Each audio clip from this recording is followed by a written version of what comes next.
Hi. அப்போ நம்ம இன்றைக்கி நான் எப்படி என்னோடய பூஜை ஜாமான் க்ளீன் பண்ணுறேன்னு பார்க்கலாமா? நான் பிரம்ம முகூர்த்தத்தில் எத்தனை விளக்கு, அகல் விளக்கு எல்லாமே எடுத்துருக்கு. எல்லாத்தையும் சேர்த்து உப்பு தீபம் போடுறது எல்லாத்தையும் சேர்த்து தான் நான் இன்றைக்கி விளக்க போகிறேன். நாளைக்கு வெள்ளிக்கிழமை, அதனால் இன்றைக்கி எல்லாத்தையும் நான் ரெடி பண்ணி விளக்கி வச்சுடுவேன்.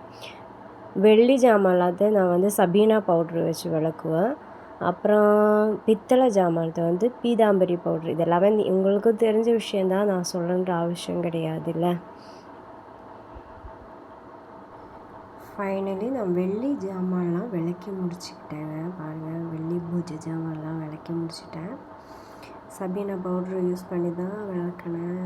ரொம்பலாம் போட்டு தேய்க்கலை, ஏன்னா வெள்ளி ரொம்ப போட்டு தேய்க்கக்கூடாதுன்னு சொல்லுவேன். சும்மா ஜஸ்ட்டு மேலோட்டமாக விளக்கிடுவேன் வெள்ளி விளக்கு மட்டும்.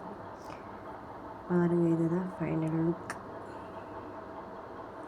பார்த்தீங்களா, என்னோடய குங்குமம் போட்டு வைக்கிறது குட்டி பில்டிங்.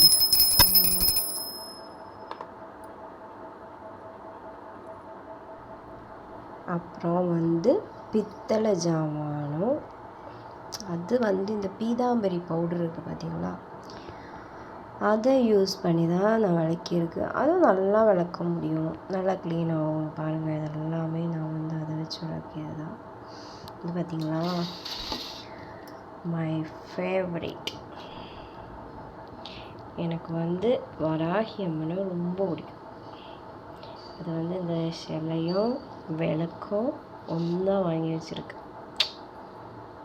எனக்கு ரொம்ப பிடிச்ச கடவுள் வராகி அம்மன்.